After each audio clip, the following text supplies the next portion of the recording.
आज मिति 2082 को असोज 21 गतिको दिनमा हाम्रो नयाँ गाउँको केटाहरू चाहिँ विश्वकै अग्लो उचाइमा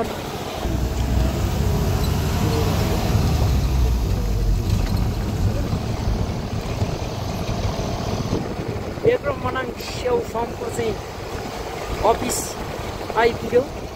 हाम्रो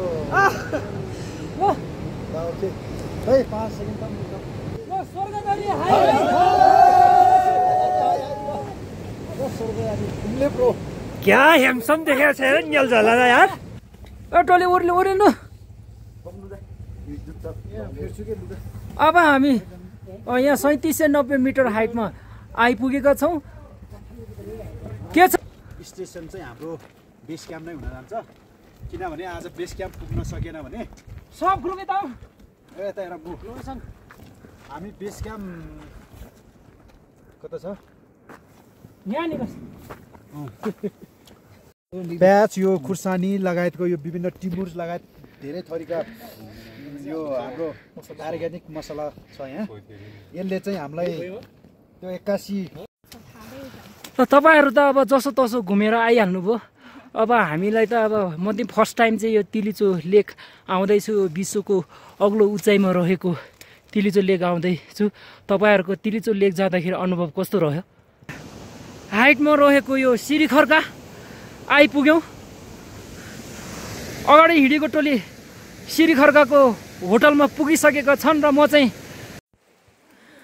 हामी ल्यान्डस्लाइड एरियामा आइपुग्यौं। यहाँ आउने क्रममा चाहिँ यही रात परिसक्यो। राम्रोसँग आराम गर्नुस् ल। थाक्यो होला टोलीहरु सबैलाई थाक्यो होला हैन। तातो पानी लिएर एकछिन आराम गर्नुस्। यहाँ अलिकति चाहिँ पानी सानी चाहिँ नपिउनु होला। एकछिन चाहिँ आराम गर्नुपर्छ।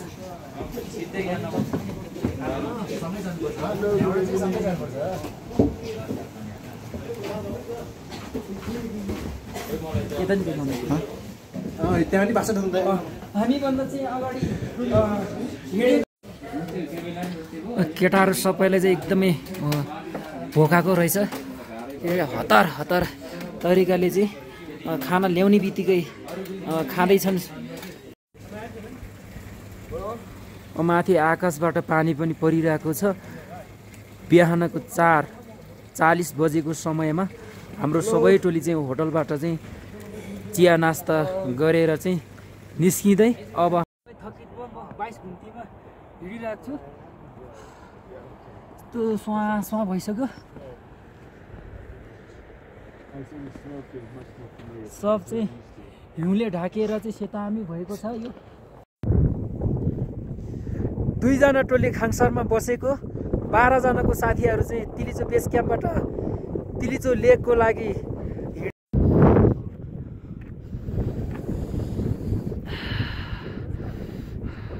तिलिचो लेक खुल्नेको प्रतीक्षामा बसेका सम्पूर्ण टोलीहरू चाहिँ यसरी चाहिँ जति बेला खुले त्यति बेला चाहिँ फोटो भिडियो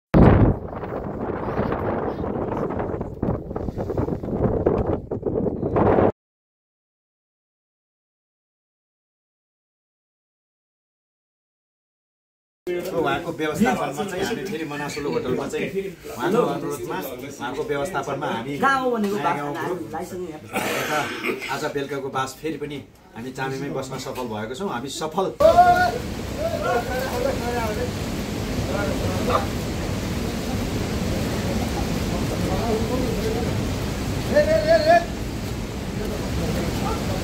ल केटाहरू मजाले चाहिँ रमाउँदै खुसी हुँदै मस्तका साथ ल हामी एनजी ग्रुप नयाँ गाउँको हामी गाइजहरू चाहिँ 3 दिनको तिलिचो यात्रापछि आज चामे बजारमा छौँ।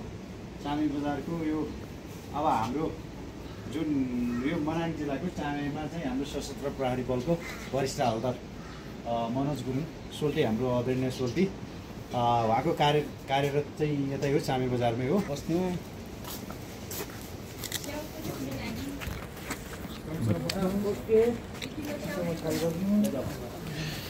ल दाइ धन्यवाद दाइ। ल भाइ